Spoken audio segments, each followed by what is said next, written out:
My wife said, "I'm pregnant, but not from you," and started demanding alimony from me for a not mine child. She regretted it. Hey everyone, before I start, I just want to ask for a quick favor. If you enjoy reading these personal stories, please consider subscribing, liking, and turning on notifications. It really helps because not many people stay until the end, and that makes it harder for the channel to grow. All right, thanks for that. Now let's get into it. Hi Reddit. The first used to believe I had the perfect marriage. I know it sounds naive, but for years I was convinced that my wife, Emma, and I were truly happy. We had this deep history, this connection that felt unbreakable. We met in college, me, a business major hustling to build a future, and her, a passionate education student who wanted to change the world. From the very beginning, she supported me in ways I never even asked for. When I was pulling all-nighters trying to get my startup ideas off the ground, she was there, making sure I ate, proofreading my presentations, and constantly reminding me that I was going to make it, even when I doubted myself. She never did. When I finally took the risk and launched my own company, she was my biggest cheerleader. I felt like I had hit the jackpot, not just in business, but in love. We got married right after graduation. At that time, my business was barely off the ground, and she had just started her first job as a teacher. Money was tight, but we didn't care. We rented a tiny apartment, bought secondhand furniture, and found joy in the simplest things. I remember us sitting on the floor one night, eating takeout because we couldn't afford a dining table, and she just smiled at me and said, "One day we'll laugh about this," and we did. As my company grew, so did our life. We moved into a bigger apartment, then a house. We upgraded our car, went on vacations, and started living comfortably. I worked my ass off to give us a good life, often putting in 70-hour weeks, but I always made sure to carve out time for her. I thought we were solid. I thought we were happy. But then things started to shift. At first, it was subtle. She stopped asking about my work. The woman who once sat up with me, excitedly discussing my business plans, now seemed bored whenever I brought it up. When I closed a huge deal, she barely reacted. I told myself she was just stressed from work, that maybe she was tired. But then little things started piling up. She started going out more, saying she was grabbing dinner with coworkers. That was fine until her stories didn't always add up. She would say she was with one friend, but then I'd hear from someone else that they hadn't seen her that night. Her phone, which she used to leave around the house, was suddenly always with her, face down. She started working late, but when I offered to pick her up, she always declined. I didn't want to be that paranoid husband. This was Emma, my wife, my best friend, the woman who stood by me when I had nothing. I told myself I was overthinking things, but I couldn't shake the feeling. One night when she was in the shower, I did something I never thought I'd do. I checked her phone, and my entire world collapsed. There were messages from a number I didn't recognize, flirty, intimate messages, things no wife should ever be saying to another man. "Last night was amazing. I can't stop thinking about you. When can I see you again? I miss you." And the worst one, I can't keep lying to him forever. I felt physically sick. My hands were shaking as I scrolled through months of messages, realizing that while I was breaking my back to give us a good life, she was off with someone else. I didn't confront her immediately. I couldn't. I needed more proof, needed to be sure. So I watched. I listened. And the more I paid attention, the more obvious it became: the late nights, the fake excuses, the sudden emotional distance. My perfect marriage had been a lie. When I finally confronted her, I expected tears, an apology, maybe even a desperate attempt to fix things. But all she said was, "I didn't mean for it to happen." That was it. No remorse, no explanation, just a hollow excuse, as if she had tripped and fallen into an affair by accident. I walked out that night. I didn't pack anything, I just left. I drove around for hours, replaying every moment of our life together. trying to pinpoint the exact moment she stopped loving me. The next day, I filed for divorce. She didn't fight it. After everything we had been through, after all the years we had built together, it ended just like that, with a few signatures and a quiet, detached acceptance. It has been a year now. I won't pretend I'm fully healed, but I'm moving forward. I've thrown myself into my work, into rebuilding my life without her. Some days are better than others, but I'm getting there. If I've learned anything, it's that sometimes the person you think you know best is actually a stranger. What do you guys think? Have you ever been blindsided like this? Let me know. I'd love to hear your thoughts. At first, I didn't think much of it. Life changes, people change. We had been together for years, and I told myself it was just a phase. That stress from work or routine fatigue was making Emma a little more distant. But as time went on, it became impossible to ignore. Emma wasn't just distant, she was cold. The warmth that once defined our relationship had faded into something mechanical, almost forced. Conversations felt hollow, like she was going through the motions rather than actually engaging with me. I'd try to joke with her, try to bring back the easy laughter we used to share, but she'd just give me a tight-lipped smile, mutter something non-committal, and go back to whatever she was doing. And then there was her sudden interest in my finances. Emma had never cared about money before. When we were struggling in the early days, she was the one who reminded me that we didn't need luxuries to be happy. But now, it was different.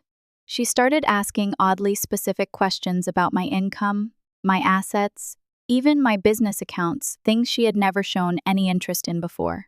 At first, I thought she was just curious, maybe trying to understand more about how my work functioned. Then I caught her taking pictures of my financial documents. I remember the exact moment. I had left some paperwork on my desk, bank statements, contracts, investment summaries. I walked into the room and saw her holding her phone up, snapping pictures, like she was gathering evidence for something.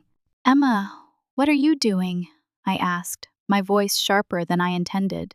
She jumped, almost dropping her phone, and then, with the worst attempt at nonchalance I had ever seen, she muttered, "Oh, I just wanted to organize things in case we need them later." Need them for what? That moment should have been my wake-up call, but I didn't want to believe the worst. I told myself I was overreacting. She was my wife, the woman who had been by my side since college. Maybe she just wanted to feel more involved in our finances. Maybe she was planning something for us, a surprise investment, a future home, something, but the signs kept coming. She started checking my accounts. I'd walk past her and see our banking app open on her phone. I never hid anything from her, she had access to everything. But she had never cared to look before. Now she was constantly checking balances, scrolling through transactions, almost as if she was tracking something. And then her schedule became strange. Emma had always been a creature of habit. She liked routines, predictable days. But suddenly, she was disappearing in the evenings. At first, she said she was staying late at work, which made sense. Teachers had meetings, grading, extra responsibilities. But then it started happening more frequently. Then the lies started. One night, she told me she had a faculty dinner and would be home late. I didn't think twice about it until I happened to drive past the restaurant she mentioned on my way home and saw no sign of her or any gathering. I didn't confront her that night. I just waited. She came home past midnight, smelling faintly of alcohol, her hair slightly messy, and when I asked her how the dinner was, she hesitated, just for a second. Then she smiled. "Oh, it was fine." Boring, really? Something in me shifted at that moment. I started paying attention, watching the little things I had ignored before the quick glances at her phone, the way she angled the screen away from me, the sudden work emergencies that pulled her away at odd hours. I wasn't the paranoid type. I never had a reason to doubt her before. But now I had a sinking feeling that my perfect marriage wasn't so perfect after all. Emma's changes were small at first, easy to overlook, but as time went on, they became impossible to ignore. She had never been one to spend much on herself. Even when we started making good money, she never cared for expensive brands or unnecessary shopping sprees. But suddenly, she started buying things that didn't fit her usual style: designer handbags, expensive dresses, and lingerie that I had never seen her wear. At first, I thought maybe she just wanted to treat herself. We were in a comfortable place financially, so I didn't question it. But the strangest thing was that none of these new things ever made an appearance at home. Whenever we went out together, she wore the same clothes she always did. The expensive dresses stayed hidden away, the new shoes remained untouched, and the fancy perfume she had bought was never something I smelled on her.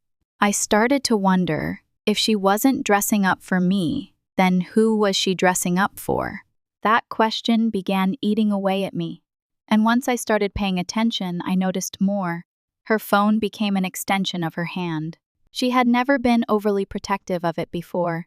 Sometimes, she even left it lying around, unlocked. But now, she took it with her everywhere, even to the bathroom.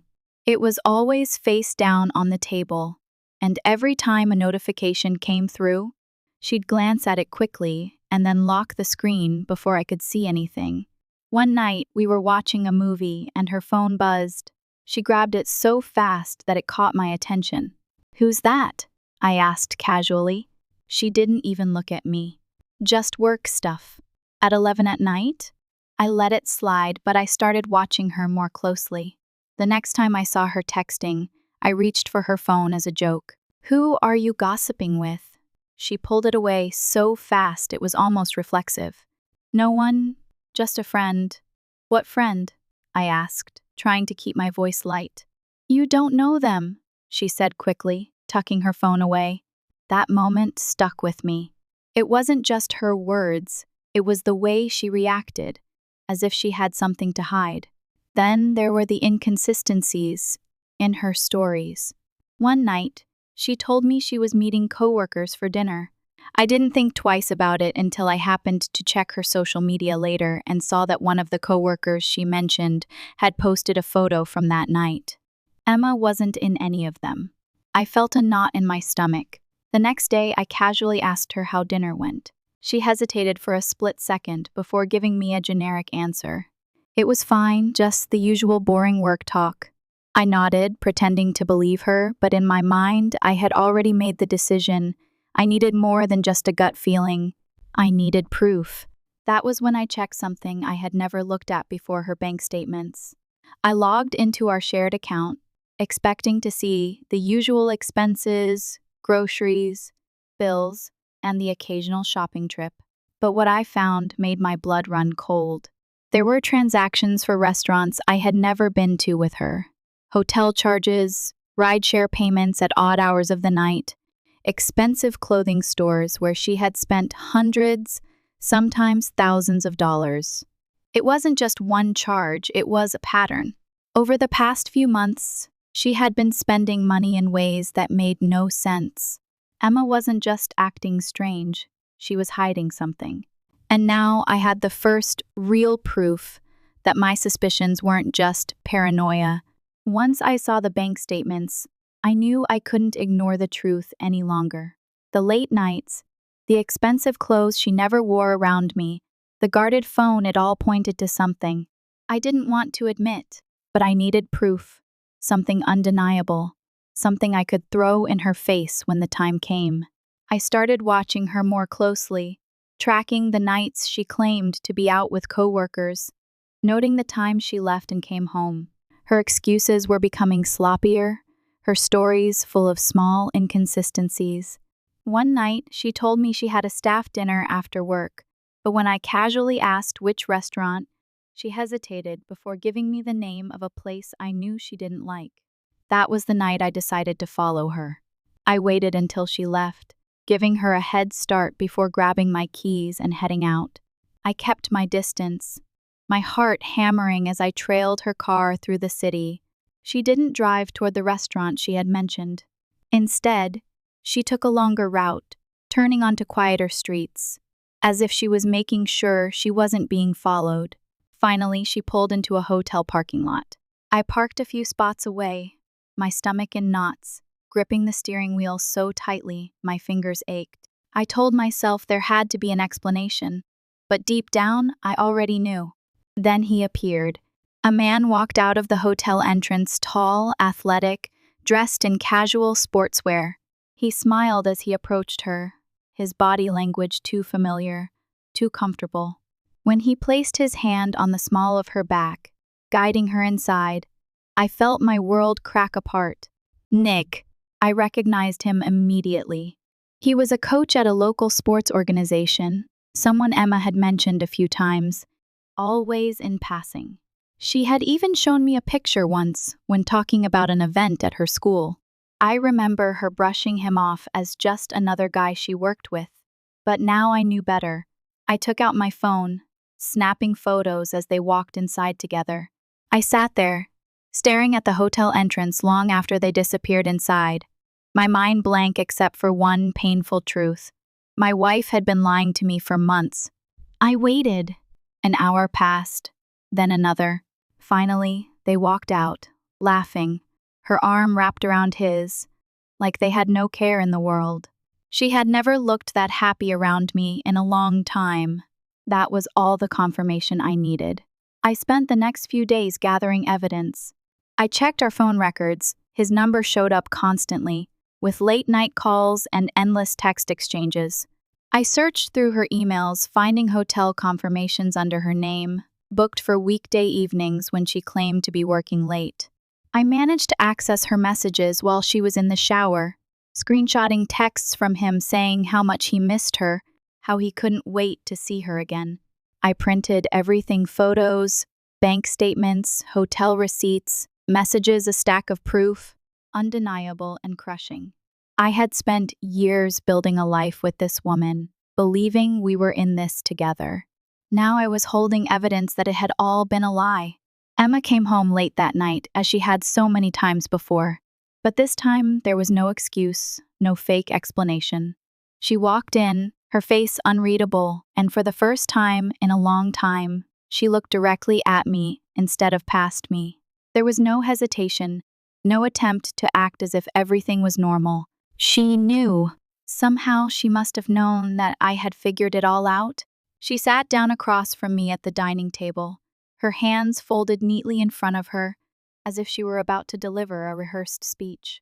For a moment, she just stared at me, her expression calm, controlled, completely devoid of guilt or shame. Then, in a voice so steady it almost felt practiced, she said the words that would shatter whatever illusion was left between us. "I'm pregnant, but not with your child. I want a divorce." The words didn't hit me all at once. It was as if my brain refused to process them, like they were just meaningless sounds strung together. I stared at her, waiting for something: an apology, a flicker of regret, even just an ounce of hesitation. But there was nothing, just cold, absolute certainty. She wasn't sorry. She wasn't even trying to soften the blow. As I sat there, silent, trying to force myself to breathe, she leaned back slightly and continued, as if she were simply handling business. "I know this is difficult for you, but I've thought it through. I sacrificed my career for you. I put my life on hold so you could build your company, so you could succeed. And now I expect to be compensated for that." Compensated. The word made my stomach turn. She wasn't asking for a clean break. She wasn't even pretending that this was about emotions. In her mind, I was nothing more than an investment she had made, and now she wanted her payout. I forced my hands to stay still, to keep my expression neutral, to not let her see the storm of emotions boiling beneath the surface. I had spent weeks preparing myself for this confrontation, running through every possible scenario, but somehow I hadn't expected her to be this brazen, this unashamed. She actually believed I was going to take care of her. She truly thought that after everything she had done, after lying to me, betraying me, and carrying another man's child, I would willingly hand her a financial safety net. I could feel the anger rising, threatening to spill over, but I refused to let her see it. I had one advantage left. She underestimated me. So I took a slow breath, steadied myself, and prepared my response. I looked at Emma as she sat across from me, her face calm, composed, convinced she had everything figured out. She thought she had won. She believed she had maneuvered herself into a position where I would have no choice but to take care of her, to fund the new life she was planning with another man's child. But what she didn't know was that I had been preparing for this moment long before she even realized. I knew the truth. I had spent weeks consulting with lawyers, restructuring my finances, making sure that when the time came, she would walk away with far less than she expected. I had moved assets, adjusted my income on paper, and done everything legally possible to protect myself. She thought she had me backed into a corner, but in reality, she had walked straight into a carefully laid trap. I met her gaze, keeping my expression neutral. "I understand," I said simply, my voice steady, controlled. I wasn't going to give her the reaction she wanted. There would be no begging, no anger, no emotional outburst she could use against me. For the next few weeks, I played my role perfectly. I didn't argue, didn't fight her demands, didn't give her any reason to think I was working against her. She remained convinced that she had the upper hand, that I was just another man who would accept the consequences of her choices and pay for them without question. The divorce proceedings moved quickly. She pushed for alimony, stating that she had sacrificed her career to support me, that she was entitled to financial security after everything she had given up. She expected a significant sum, convinced that I owed her something for the years she had spent by my side. But when the court made its decision, her confidence cracked. She was awarded alimony, but it was a fraction of what she had anticipated. My careful financial adjustments had worked. On paper, I was earning far less than she had assumed, and my assets were structured in a way that left little for her to claim. She had walked into court expecting a fortune. Instead, she left with barely enough to sustain the lifestyle she had envisioned for herself. She didn't say much afterward. I could see the frustration in her eyes, the disbelief that things hadn't gone exactly as she had planned. But I never gloated, never rubbed it in. I simply nodded, signed the papers, and walked away. Let her believe she had won. Let her think she had taken something from me. Because the truth was, she had already lost everything that mattered. And as I walked out of that courthouse, free from the illusion of the life we once had, I felt nothing but relief. Emma thought she had walked away victorious, but what she never understood was that actions have consequences. She had spent years cultivating an image of herself as a respectable, dedicated woman, a loving wife, a passionate teacher, an active member of her church, someone admired in the community. She had built her entire reputation on the idea that she was selfless and devoted, someone who had sacrificed for others. But I had the truth in my hands, and I wasn't going to let her rewrite the story to make herself the victim. I didn't act immediately. I waited, letting her settle into her false sense of security. She had gotten her reduced alimony, probably assuming that was the worst she would face. She still had her job, her social standing, and, most importantly, Nick, the man she had destroyed our marriage for. She believed she had successfully moved on, untouchable and free from any real consequences. That illusion didn't last long. The first step was the sports club where Nick worked as a coach. I scheduled a meeting with the leadership, a formal and professional conversation where I presented everything I had gathered, screenshots of their messages, hotel receipts, and photos of them together when she was still very much my wife. The club prided itself on community values, on integrity, on being a positive influence for the youth they worked with. A scandal like this, an affair between a married woman and one of their trusted coaches, wasn't something they could afford to ignore. The fallout was immediate. Nick was called in for a meeting, blindsided by the accusations he couldn't deny. Parents started asking questions, rumors spread, and within days, he was out. No dramatic announcements, no chance to defend himself, just a quiet termination, a stain on his professional record that would make it difficult for him to find another respectable position in the field. Next was Emma's church. For years, she had been deeply involved volunteering, speaking at events, presenting herself as a woman of faith and strong moral values. She had always been proud of her standing there, of the way people respected her. I made sure they saw the truth. I didn't storm in or make a scene. I simply sent an anonymous package to the church leadership, printed screenshots, receipts, and a short note: "This is the woman representing your faith." The response was swift. She was quietly removed from all positions. No more leading events, no more speaking engagements, no more being the trusted figure she had built herself up to be. When she finally realized what was happening, it was already too late. People whispered. Former friends avoided her. The respect she had once commanded disappeared overnight. But the worst betrayal for her wasn't from the community. It was from her own family. Emma had always cared about her parents' opinion, about being the golden daughter who could do no wrong. She had convinced them that she had suffered in our marriage, that I had neglected her, that the divorce was simply the result of an unhappy relationship. But once everything came to light, that story fell apart. Her parents were devastated. Her father, a man who had always believed in loyalty and responsibility, was furious when he learned the truth. Her mother, who had once adored Nick when she thought he was just a coworker, now refused to even look at her daughter. They stopped defending her, stopped speaking to her, stopped pretending they could support what she had done. And then, when she needed him the most, Nick did exactly what I knew he would do. He left. He had never been in this for the long haul. The affair was fun when it was secret, when it was just an escape. But now it was a scandal.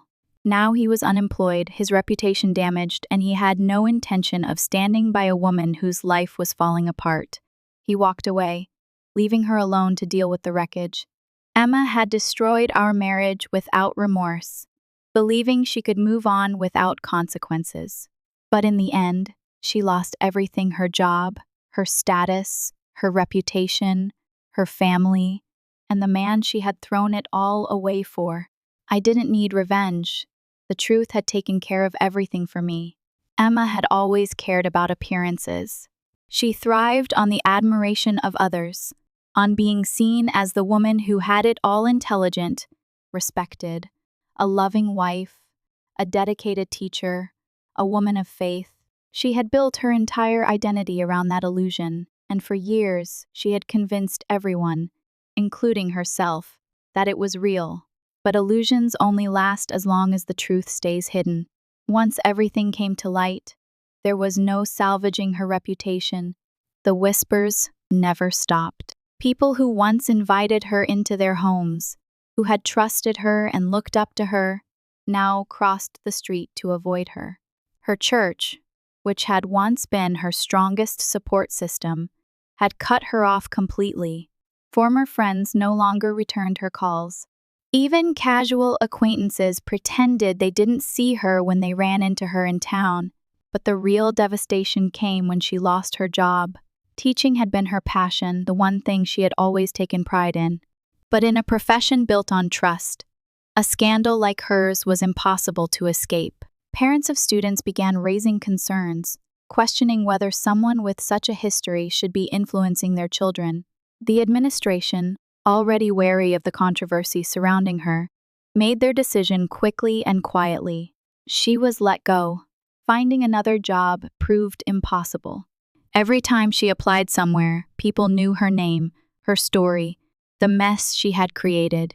The affair wasn't just gossip, it had turned into a cautionary tale, something people discussed in hushed tones as a warning of what happens when you destroy everything for temporary pleasure. No respectable school wanted to take the risk of hiring her, and as months passed, her savings dwindled.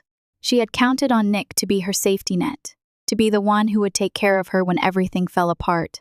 But once he was gone, once he had abandoned her to deal with the fallout alone, she had nothing left. Her parents refused to help. They had been humiliated, ashamed of the daughter they once proudly spoke about.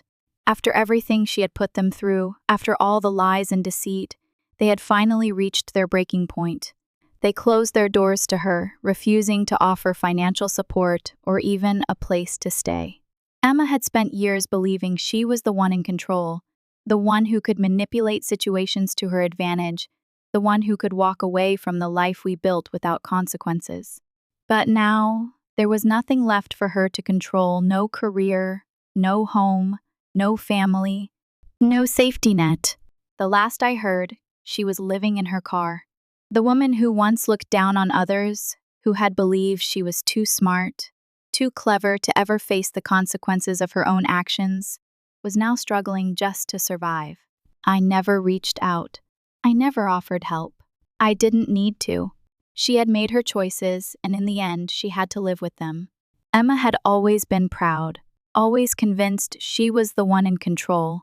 Even when everything crumbled around her, she still held on to the belief that she could find a way out. She had lost her job, her reputation, and her family's support, but she still had one thing left: her alimony.